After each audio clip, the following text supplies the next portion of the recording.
ekijjo kugoba gavumenti eno mu buyinza si kubanga baluddewo ekiri bagoba wano kubanga bakola bikyamu. General Muhoozi Kainerugaba, the CDF and military have now taken over elections. Leave alone the violence, beating people, military hanging all over. The military has not taken over the management of the election in Uganda. Election is managed by the Electoral Commission. Mwami byabakama yakyazibwa ku UBC bino biyaddamu ku bibuuzo ebyo ebyali bigenda maaso. Now I've had this campaign which is trending, akalulu kanonye, akalulu kalonde, akalulu kakume, atoka banje. Kati chichiruka. That's what is trending now. Now you ask yourself. What is your interpretation?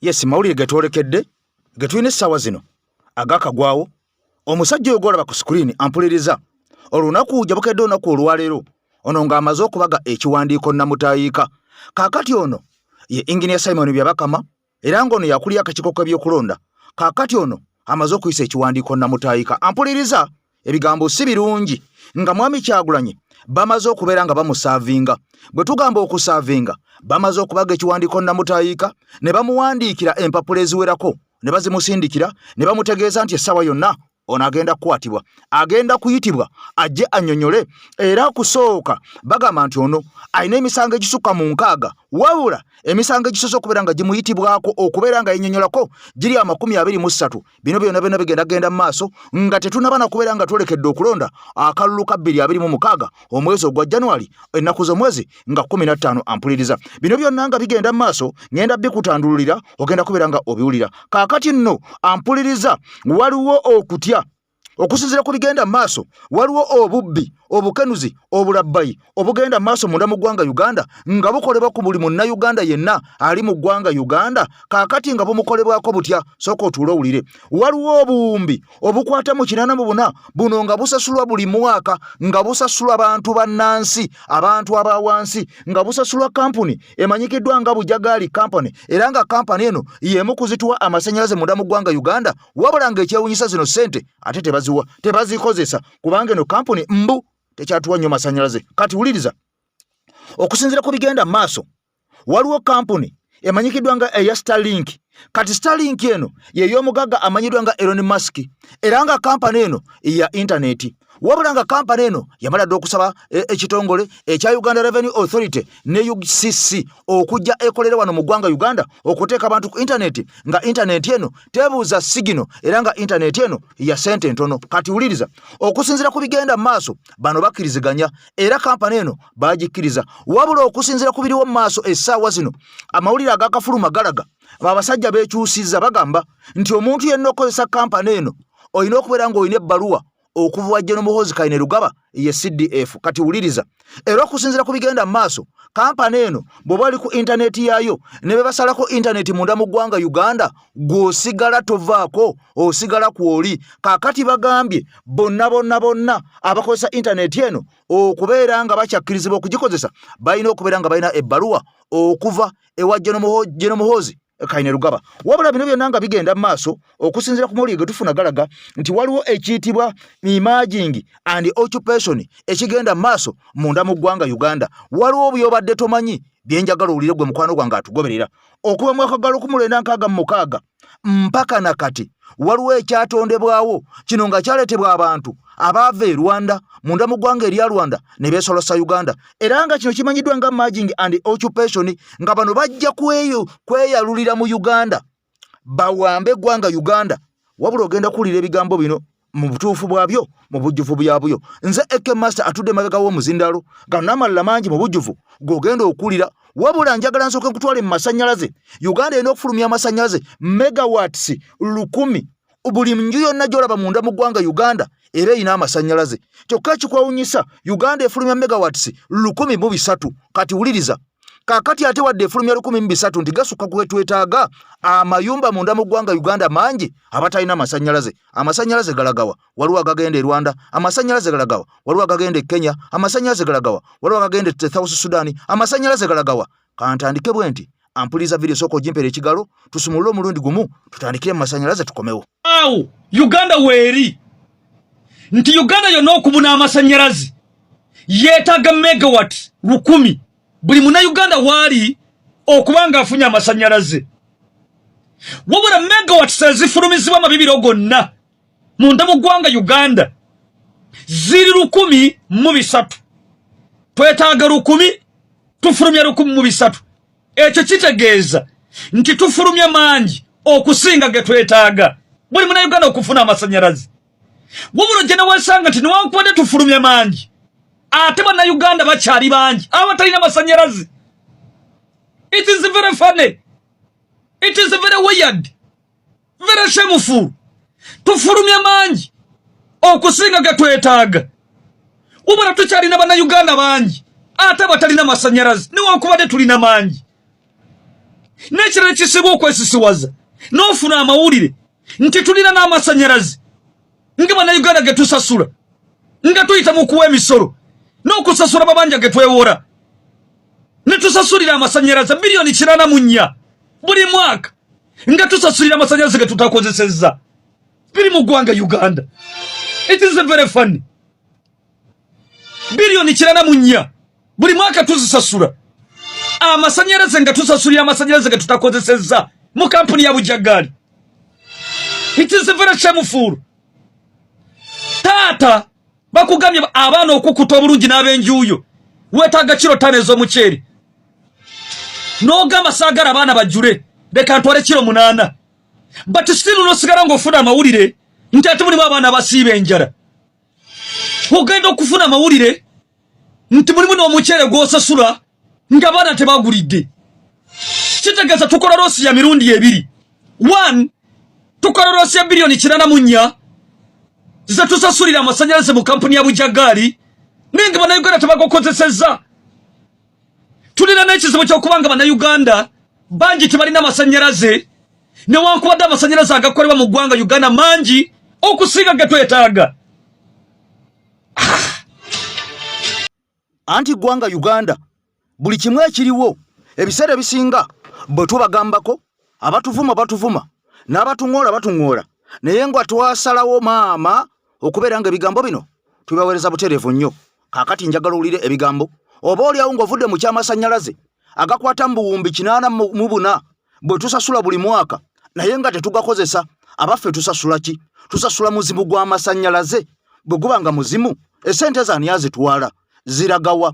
Lwaki bazijja ku bannansi nga tezituyamba okutwavuwaza okutufuula abaavu balunkupe emponga byoya nkoko enyera mutunzi kiwoko kyabuze giriteebuza akuuta ne batufuula abaavu emmombo ze mu nsi yaffe. Bano abasajja bapulaningira ekintu kino okubeera nga bakikola mu bugenderevu. Bino nga bigenda mu maaso nkutegeezeza nga ntandika nti Mwami Kyagulanyi avuddeyo okulwanyisa bino byonna ebigenda mu maaso nga injustice z'owulira okuwamba okutulugunya okwavuwaza abantu okusosola amawanga. Kaakati gye bukedde olunaku olwaleero nga chairman w'Electoral Commission munda mu ggwanga Uganda Simon Peter Byabakama ono amaze okumusaavinga ekiwandiiko nnamutayiika era ng'ekiwandiiko kino kikakasiddwa era ng'ono agenda kujjambo abitebye ku poliisi oba mu mbuga z'amateeka nga n'okulonda tekunnaba kubeera nga kugenda mu maaso omwaka 2026 omwezi ogwa January ng'ennaku z'omwezi 15. Kansooke nkutwaleko mu mboozi eno owulire abasajja bano omusajja bamubonyaabonyezza bakubye abantu babasse kyokka ate ye gwe baguddeko emisango ng'agenda nakubeera ng'akwatibwa.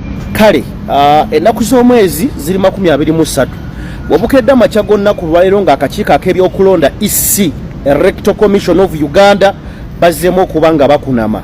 Mujjukire bano ebbanga ddene bakunama ne beekunamula ne bakunama. Kaakati wabukedde amakya gonna ku lwaleero olunaku olwokubiri Electoral Commission of Uganda ng'eyitira mu mwogezi waayo olunaku olw'eggulo bavuddeyo ne bategeeza nti ng'ali ku biragiro bya mukama we Simon Byabakama yavudde n'ategeeza mbu baamaliriza dda okuba nga basaavinga omukulembeze w'ekibiina ekya National Unity Platform.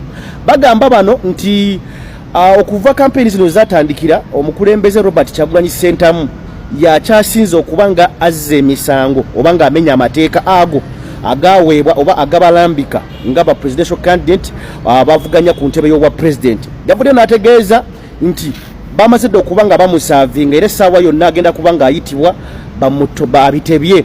bagamba nti Kyagulanyi okuva twatandikira campaign zino ngenda kusoma mwezi 29 omwezi ogw'omwenda yakazza emisango 29. So yabudde nategeeza nti essaawa yonna agenda kubanga ayitibwa abitebye nga tunatuuka kubanga tufundikira campaign zino. Mu bimu byo bategeezezza nti Kyagulanyi agenda sosola mu mawanga ayogera ebigambo ebikuma mu muliro mu bantu kwoteeka mbu n'okutyoboola abakuuma ddembe nti Kyagulanyi nti agenda akulemberamu okutyoboola abakuuma ddembe. Kale Electoral Commission of Uganda gye tulinamu essuubi ffenna mu kalulu ka 2026 naye pulezidenti ekirungi azatugambanga tetubateekamu ssuubi. So ndooza ekimaze okuba nga kitegereka bagamba nti Kyagulanyi alina emisango 26 gye yakazza okuva kampeni zino zatandikira. Kandidate akyasinza okuzza emisango ye Kyagulanyi. Isi ewandikidde Kyagulanyi ng'emugamba nti wakazza emisango 62.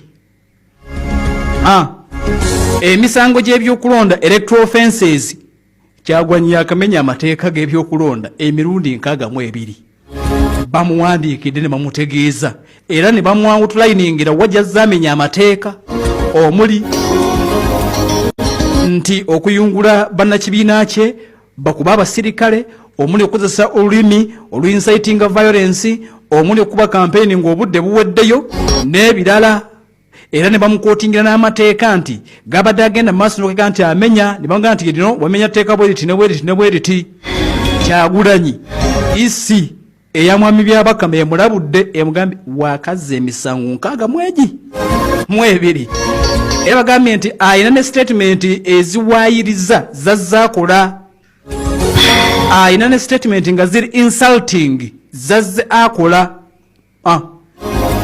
Kakati Kyagulanyi tannabakoleka nti abaddamu ne tutegedde nti bamaze okumuwandiikira nga bamulabula nga bamugamba nti bakuŋŋaanyiza emisango 62. Poliisi yebadde egenda maaso nti ekula lipooti n'esindikirako akakiiko ak'ebyokulonda nako ne keetegereza bagenza okukizuula nga Kyagulanyi oyo gwe mulaba kandidate w'ekibiina ekya NUP alina emisango 62. Kasookedde nga atandika okuba campaign emisango 62. Mulimu n'okuba abasirikale banokoddeyo ekyabwagizi b'ekibiina ekya NUP be bayise baggunuzi nti balina omusirikale gwe baakuba mu kitundu eky'emayuge gwe bayita Kopolo Lukanga. Kakati n'emisango emirala ne mbagambye nti emisango 62 bamulabudde. Ebbaluwa gye paati gyendabyeku bamugambye you are reminded Kyagulanyi ojjukizibwa that the commission has had meetings with official agents. Tubadde nga tuwasisinkana omuli n'ababo. Poliisi tukusaba ogondera amateeka. Lekera okumenya amateeka Kyagulanyi.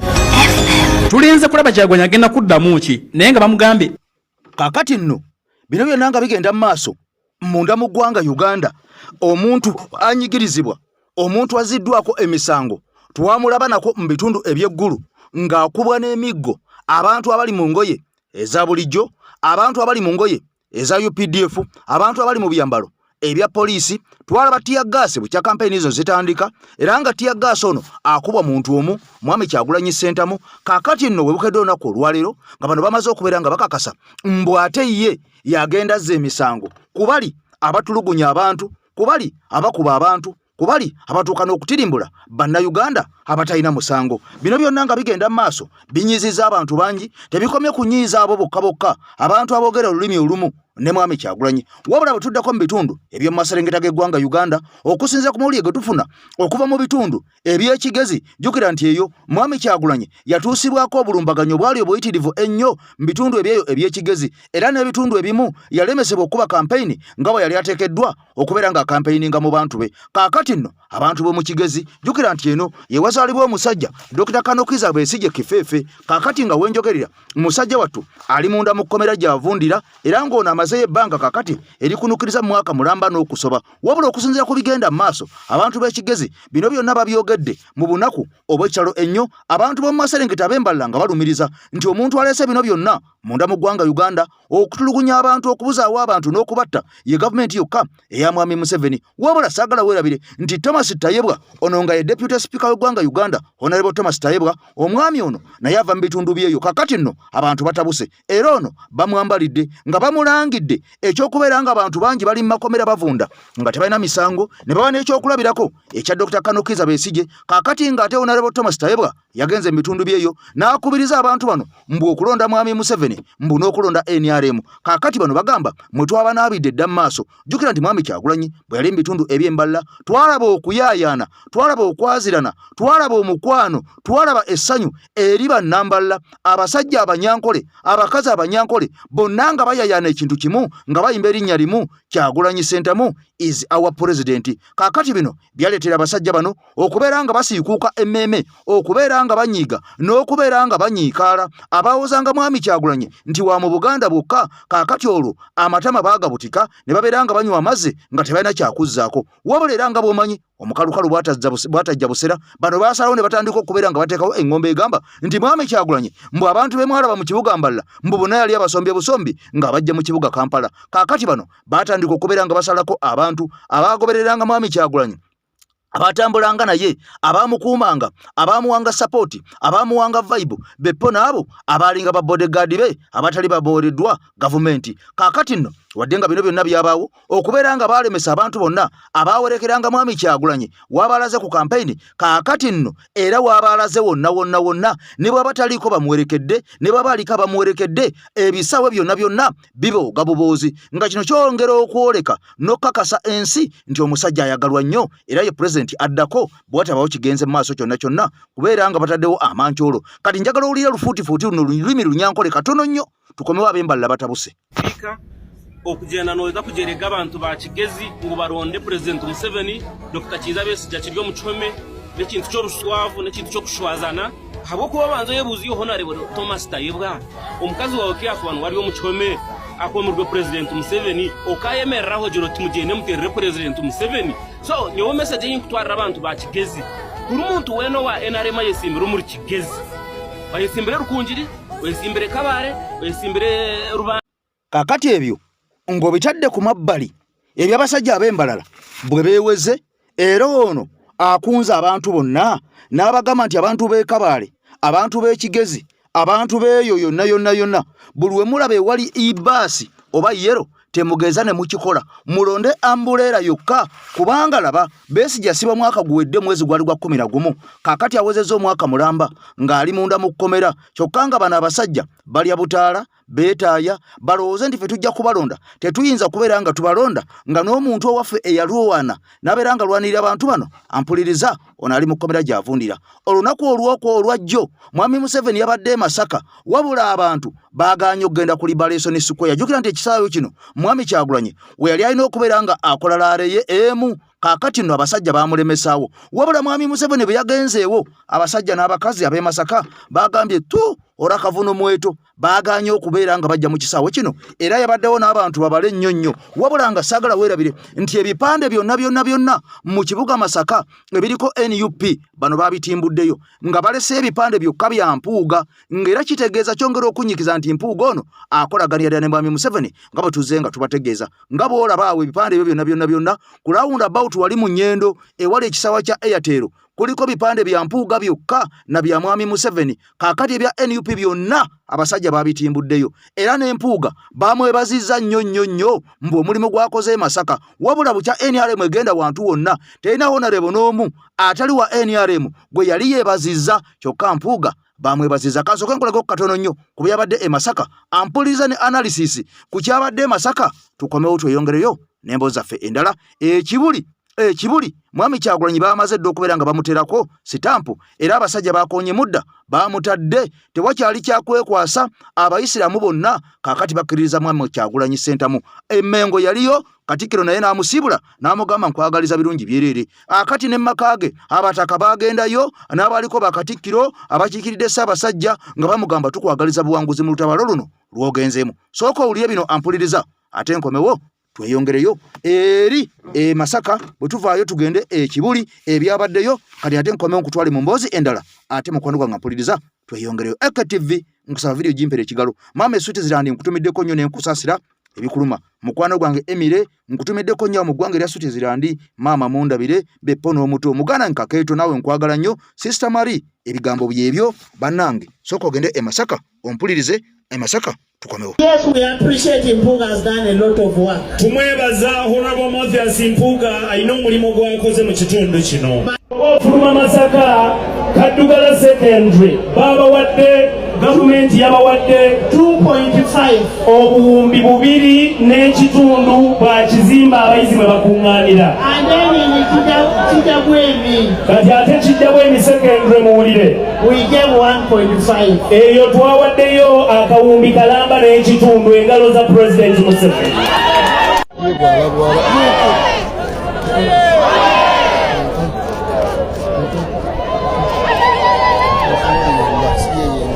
All right. Okusookera ddala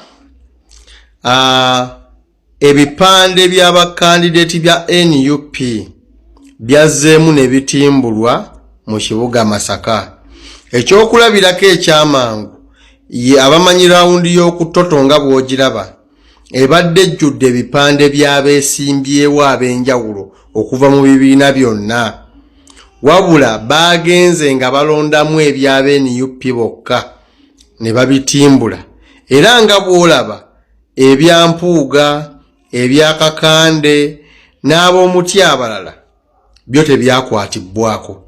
Wabula ebye NUP byonna byatimbuddwa okuggibwa ku rawundi eyo. Kaakati bo bakoleraani? Kozi bo babasiimadde okulwanyisa gavumenti obulungi. Naye ekyewuunyisa nti n'ebyange ataafuna kaadi, ataavuganya, atalina mukalu nayo mwabitimbudde. Kati ebyo byabamenyedde ki? Kale ekyo ng'okitadde ebbali, vidiyo esoose ebadde ya Speaker wa Parliament Anita Among atutegeezezza nti Mpuuga alina byakoledde ekitundu kino. Naye twagala omumutegeeza nti ffe nga bannamasaka tugenda mmukuba akalulu atagenda kukomawo mu Parliament eddako kuba ffe talina kyatukoledde. Twamutuma birala, yakola birala. Vidiyo ey'okubiri eraga abantu abatudde wansi nga bakutte kaadi za National Unity Platform nga balaga nti basaze eddiiro okuva mu NUP okuyingira NRM. Njagala okutegeeza bannamasaka ne Uganda, bano abantu bonna nga bwe mubalaba mu vidiyo tewali muntu gwe tumanyi nti wa Masaka wano. Kyemmanyi abangobeeya temuyinza kubuusabuusa nti ku muwendo gw'abantu abatudde muno siyinza kubulwamu wadde omuntu omu gwe mmanyi singa babadde bannamasaka. Era bw'ogenda obeetegereza ne feesi zaabwe zaagala okufaanagana. Kati njagala okutegeeza eggwanga ne bannamasaka nti bano be balaze nti bakyuse okwegatta ku NRM si bannamasaka. Tetubamanyi era situbalabangako. Gwawakana ddayo weetegereza akatambi ako oba munnamasaka oŋŋambe nti oyo gundi wa wano ne wano tugendewo nga kituufu waabeera. Awo ojja kuba onsinze naye mbagamba nti bano si bannamasaka. Ekyo bw'omala okissa ebbali, vidiyo ey'okusatu eyo yo njaggikolerayo vidiyo ey'enjawulo. Mu vidiyo ey'okusatu Sipiika Anita Among akugambye nti gavumenti yawadde essomero ly'e Kaddugala obuwumbi 2 n'ekitundu. Njagala obbajjukiza nakolako vidiyo nga mwami Mpuuga ategeeza bannamasaka nga bwe yawadde essomero ly'e Kaddugala ssente. Era vidiyo eyo ngenda ginoonya nja kuddamu mbakolere vidiyo Mpuuga bye yayogera ne Sipiika byayogedde olwaleero. okolerani ezo video ngenda gifuna nga ategeeza nga bwe yawadde essomero ly'e Kaddugala ssente okukulaakulana oba okuzimba ebizimbe. Kakati bwe tukugamba nti okolera gavumenti ye NRM ate oyagala bwagazi tusiba na tufuula balabe. Bulijjo by'oyogera nti gwe wabikoze, yiyo gavumenti yo eri mu kunnyonnyola bannayuganda nti yawadde essomero eryo ssente obuwumbi 2.5. Okusooka basoose kuwaana nga bw'otukoledde ng'ate ffe bannamasaka abatuuze ffe situsiima mpeerezaayo era tuli ready okulipuleesinga kubanga tulaba nga toyitambulidde ku mulamwa gwaffe kwe twagala. Okolerani ekyo ekibuuzo mmwe abalonzi ba Nnyendo Mukungwe ne bannamasaka mwenna okutwalira wamu nkibalekedde nti mu kalulu kano mulabye ku ssente empitirivu omubaka wa paalamenti zaali mu kumansa zaatamansangako emyaka 15 gy'amaze mu paalamenti. Azijjawa bavuga emmotoka zifaanagana. Ababaka b'e Masaka bazijjawa kubanga emmotoka ezo zifaanagana n'eya Bebe Cool, zifaanagana n'eya Catherine Kusaasira. Bazijjawa. Gwe omulonzi wa Masaka City ekyo nkikulekedde. Kuba tooki kozesa omutwe gw'olowooza ng'oyolekera okusuula akalulu ka 221. Gurupu y'omuti tujja kugimalaho. Tujja kugimalaho. Kakati tudde ku lukuŋŋaana. Waliwo ngambye nti mpostinze video nti yakwatiddwa ku ssaawa 3. Njagala okukubuuza ku ssaawa 3 omuyimbi omunene nga Chameleone we yayimbidde. Ku ssaawa 3 omuyimbi omunene nga Chameleone we yayimbidde. Ekyo ne bwe tukizza ebbali otegeddeko nti ddala ey'e Masaka NRM ebaddewo ssaawa nga 6 era zigenza okuwera ssaawa 7 nga yawedde. Bobi Wine ekikoleddwa olwaleero kiraze nti Buganda n'Obusiraamu n'abalangira bamugambye nti tukuwadde genda ffe tolina kyotubanja. Kati alina kozesa manyi ge gokka. Yes. Kati alina kulembeza mikisa gye gyokka kubanga twandigambye nti kaakati abataka baali ewuwe ante ne Mmengo yamuwa kaakati ante jjajjawo Obusiraamu ante nga omulangira Kasimu Nakibinge aliko amatabi manene nnyo, aliko Zikibuli, aliko Abasiraamu kumpi n'Abasiraamu ab'Embala ne Kasese n'ewalala. Buganda yekola Uganda yonna. Yes. Era wano nga abazungu weebali obanga bakajja batusanga tulina byonna ne baagala Buganda bagigatte ku Tanganyika kuva lwe twafuna independence. Bobi Wine yasinze okukolerwa ebirungi bino okuva Mmengo ew'omulangira Kasimu Nakibinge jjajjawo Obusiraamu ne bakatikira abali bamukyalidde yewookubiri yekka kuba kifunye. Eyasooka yali ani? Eyasooka yali Sir Edward Muteesa. Ate oyogedde ekyo kankulire ne kino kyotayagala kuwulira. Abasirikale boolaba nga batawanya Bobi Wine bamufuuyira Kamulali n'akutama bw'ati ne bamukuba tiyagaasi. Omukuba tiyagaasi si kibi. Ate mwantegedde ku kinti w'amaanyi asobola n'okugumira tiyagaasi. Mwantegedde muti ati nno muzira. Omuzira amala kufuna biwundu. Engabo enzira amala kufuna biwundu. Engabo enzira edda na biwundu. Kyeyanze gekwe. Kati olunaku lwe yakyala Mmengo, Mmengo yagamba abantu bonna mulondo ono. Tosobola kijjawo. Kiyinza okulikika obubi kuggwawuliriza n'ekyo ekituufu. Kyogamba nti Mwami Mayanja toyagala njogere ekituufu naye nga nkiraba. Nsobola kizibiikiriza naye kiba kivuddeyo. mbanga azibikiriza nti soda ono owa Pepsi si wa black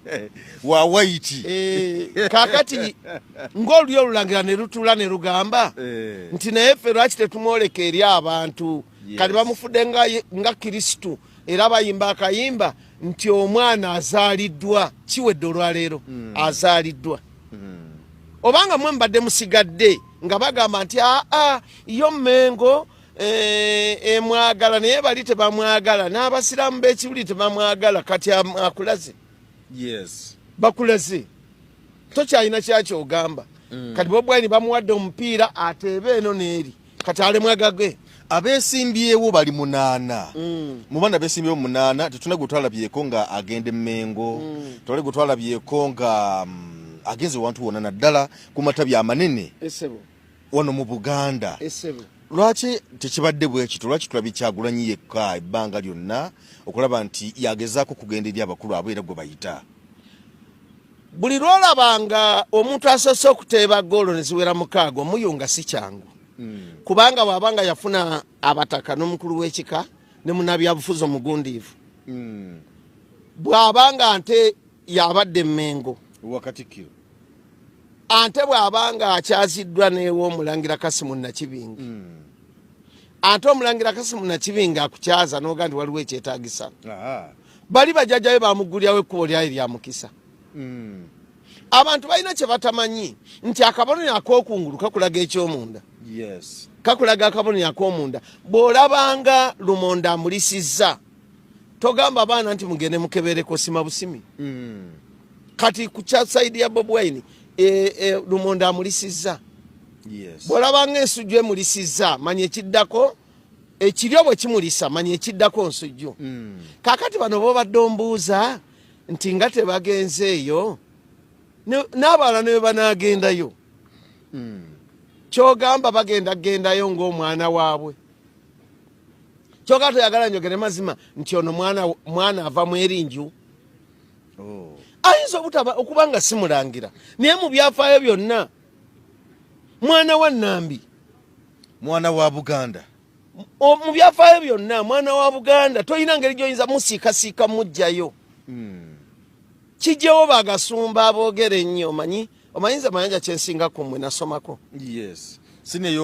gasumba yali amutekako ekigambo mulundi kati bakulaze nti mwana wa Nambi gashumba okuleeta ekigambo kino nti mulundi ng'ayagala kuteekawo oluwonko ateekawo oluwonko mu byobufuzi anti bye byenagandi President Museveni abala nnyo mu byobufuzi tuwaayira n'omuntu kyataakola nyinza okuba n'empaayira omuntu ti gwe wabba n'embuzi naye tagibbangako mu byobufuzi oyina kutabulatabula n'ofuga abantu so kyenjagala okutegeeza kiswazizza na abantu abali bagamba tayinza genda ku CBS kati CBS tagyetaaga ne bwetaddamu kumwogerako ne television tazeetaaga kubanga akoze ekisingawo ante omuntu amala okubeera ku mumbo gw'emmere ne mugamba nti atagende kakunkumuka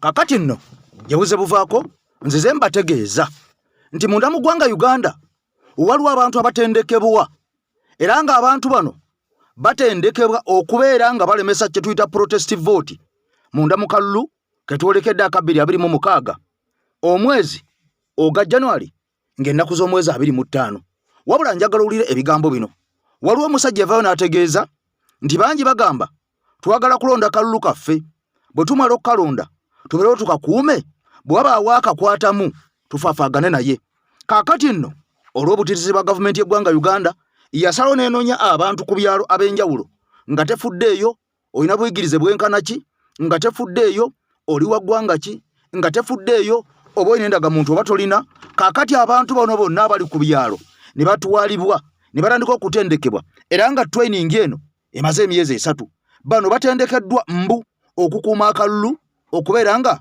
tewali muntu n'omu abeera ku polling station olumala okulonda buli muntu wakudda waka era abantu bano ekibatendesezza kusindiikiriza bana Uganda buli amaze okulonda mbwadde waka yebake olwalindirire ku TV ne ku radio ebinalangirirwa ebinaba bivudde mu kalulu ke wabula nga abantu bagamba nti togunywa oguwanda tuli baddembe okusula akalulu kaffe ne tubeerawo nga tukakuuma ne tulinda kamala okubalibwa kati bano boolaba be bamu ku abo abadde batendekebwa okumala emyezi 3 gye nkutegeezezzaako era nga munda mu bo baweerwa dda emijoozi egya NRM egiriko n'ekifaananyi eky'omusajja ng'ayambadde enkoofiira ng'omusajja oyo namukadde ng'ekifaananyi ekyo kiri ku kifuba era nga ekitiishaati ekiri munda kya kyenvu kyokka kungulu ne babambaza yunifoomu ate ya Uganda Police nga kuliko ne kabbaaji nga bw'okola babaka fulaga k'eggwanga Uganda black white black yellow ne red ngera munda mukko mulimu ŋŋaali nga bw'olengera era bano obalaba bawereddwa bibutusi ebya bulaka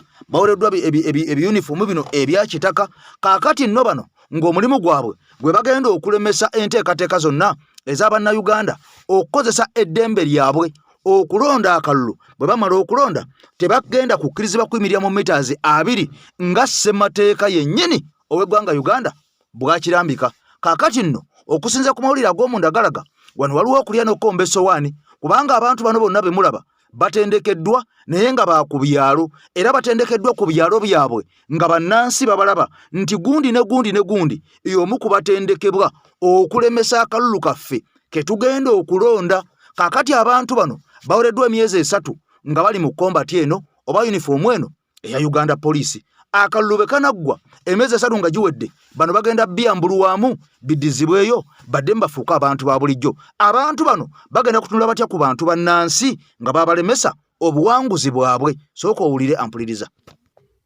Miranga na biwoobe baba n'abantu batesiteso batugumbula ng'ennaku z'omwezi 15 babambaza t-shirt munda za NRM eza yellow kungulu bambadde ekyambalo kya Uganda Police wabula mission eri bweti ennaku z'omwezi nga 15 babaleese babasooseeyo mu maaso bwe bamala basoosaayo mu maaso bagenda kuba balina emmundu nga temuli wadde essasi wabula ate badamulira ng'ali wamu ne bakifeesi bwe yamaze dde okusasula omutitimbe gw'ensimbi bateeseteese okujja babagwe mu bulago babakuba amayinja ku mitwe babatte basobole okufuna we bagenda okukubira bannayuganda amasasi oba kategedde nkugambye bano bagenda bakozesa bukozesa so y'ensonga lwaki nkulabula ggwe ayambadde ekyambalo kya poliisi agenda okwambala ekyambalo ky'amagye agenda okwambala ekyambalo kyonna ekyebyokwerinda nkugaye gwe sharinga vidiyo eno kuba tolinawo ogenda kujja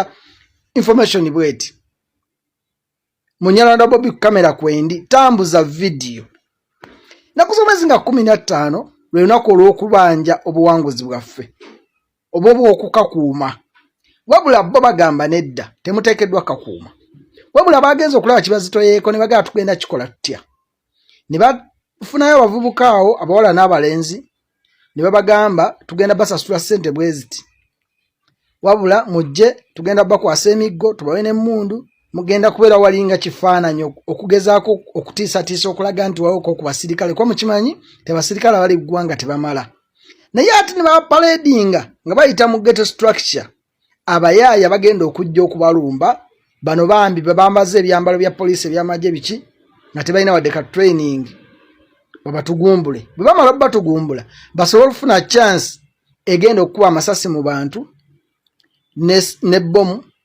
na buli kyakulwanyisa kyonna kye bagenda okukozesa ku lunaku olwo nkusaba otambuza vidiyo eno kubanga ya makulu era ya nsonga abantu abo bagenda kuba bambadde uniform eza red t-shirt za Kyagulanyi abamu nga beesibye buno buwero bwa people power our power naye nga mission yaabwe yakulaba bute basobola okubanga bagezaako okwetakuluzaako abantu abanaabagumbye police stations okwetolola Buganda bwe bati bagenda kikola yenteekateeka tambuza vidiyo information etambule kubanga mwenna mukimanyi nti information weetambula ebintu bino babistopinga okitegedde kale kibeerewo nga twakyogerako yes Munyalanda Bobby ku kamera kwendi tambuza vidiyo tudefendinge buli Munnayuganda wa mugaso tukwetaaga oli mulamu tukanoonye tukakume tukabanje kakati nno bino nga bigenda mu maaso gye natandikidde nakutegeezeza ku kigambo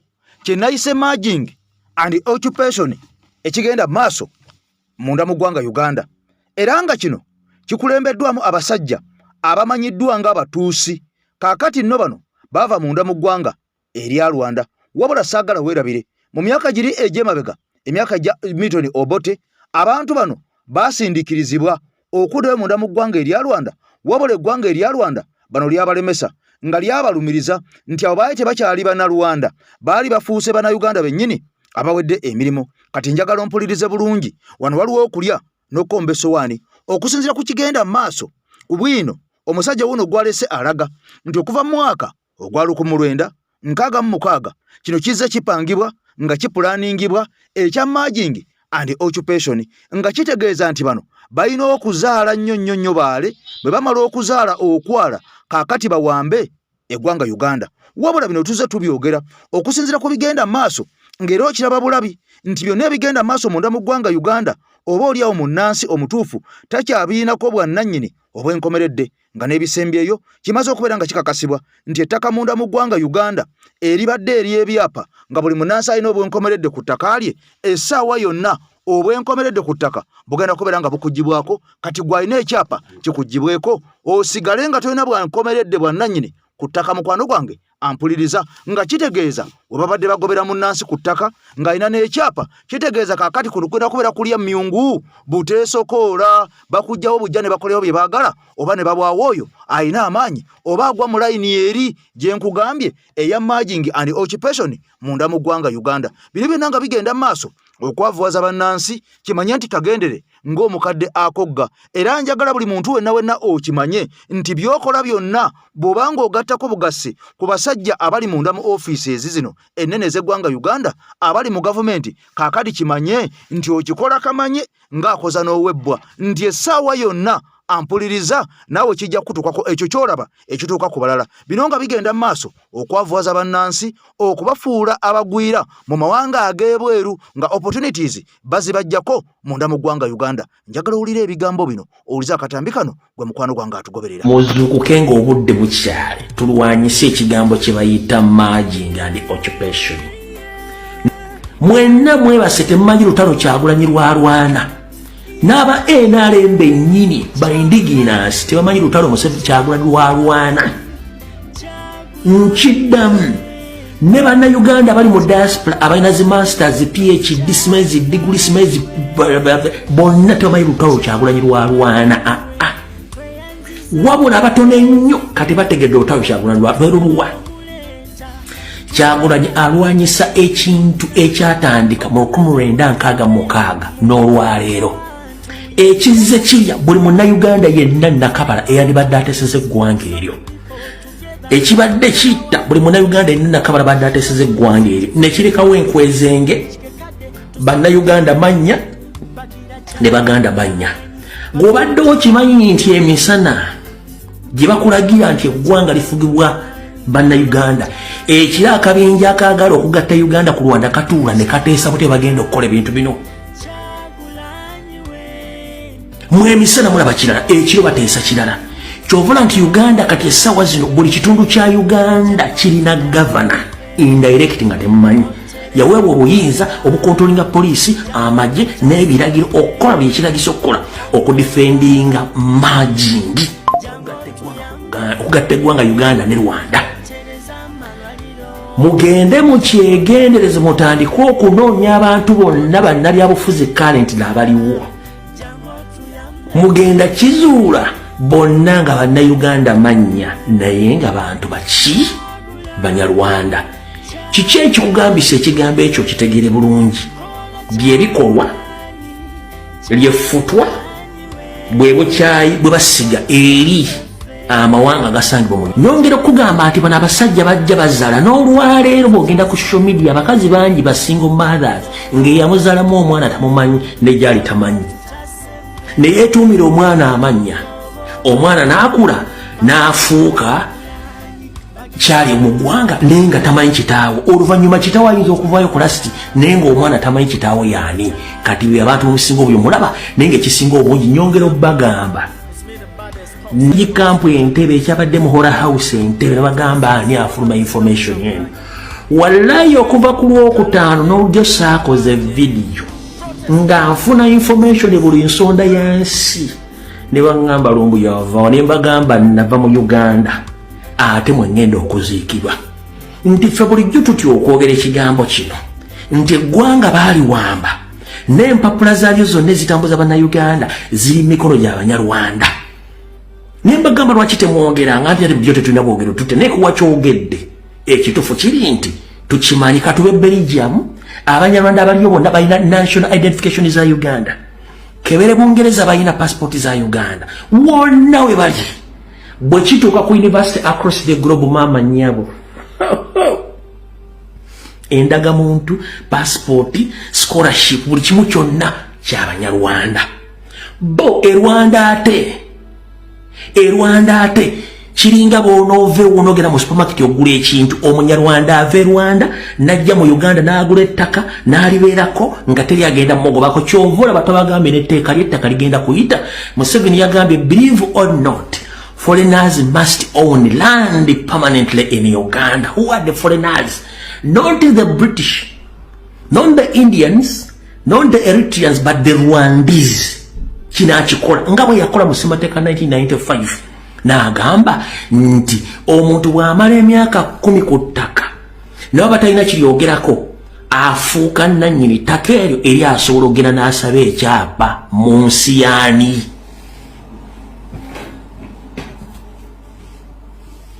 Mu nsi yaani nakyogedde naye gwe omanye ekiri mu State House, omanye ekiri mu bitongole by'okwerinda nti eno information yafulumye etya baagala. Kumbe nibo balina ebyogera nga balaga eri nti eggwanga waliwo enjawulo. Kumbe basajja bano be bamukani njala kibagamba mutegeere olwa ekintu kyagulanyi kya Rwanda kinene nnyo. Kambaweeko akantu katono nnyo osaaka n'abaze okusobola leero. Bwe tugenda mu ggwanga lyembwako ebyokulabirako ebisingo bwe ly'eggwanga erya Amerika. Eggwanga lya Amerika bannannyini nsi abaalisookamu be bayindi abamyufu. Kuliko Abachina bennyini nabo mwe bali mu Amerika lwakuba tebaboogerako. Kuliko Abalatino nabo mwe bali ba indigenous bajjabuzi. Then bano bemulaba nabo abasinga obungi babayita ba Europeans. Mostly the British bazungu be baatwala eggwanga eryo. Kati bannannyini Amerika abatuufu be ba Red Indians n'Abachina ne baddako. Waliwo ebitundu bya Amerika nga Bachina bookupayingayo nga n'ennimi ezoogerwazo Bachina, ebibuga ebimu Amerika nga bya Balatinos ebasingayo obungi. Kati ate yo eno abazungu gye baatwala Abangereza n'aba Europeans be bayita America original. Naye kiki ekiriwo kyekino wano wammanga gwe Munnayuganda essaawa zino akyebasembolera nga tomanyi kigendera ky'abasajja bano ojja kifuwa ng'okizza munda bw'omutazuukuka. One, bazimba ekintu ne bakikulaga nti weekiri naye nga tosobola kukiraba kubanga bakizimbira mu bantu abakufaanana. Naye ng'ekiro batuula ne bateesa ekiddako kyekigenda mu maaso. Nakusomeseza ne nkugamba nti lwaki bano abasajja basookera mu Maserengeta ne bagamaliriza ne badda mu Bunyoro Fort Portal Kasese ne bagimaliriza ne badda mu Buganda ne bagimaliriza ne bagenda mu Mamboka baagala gamaliriza. Eri mu bukiikakkono baateekayo gye nasooka n'ayandaaza n'amalirizaayo. Kati batandise okuzingako y'ensonga lwaki bagadde protect their gains indirectly nga tomanyi. Lwaki tomanyi? Bw'otunuulira ebintu byonna bigenda mu maaso njagala ogguka amaaso. Lwaki?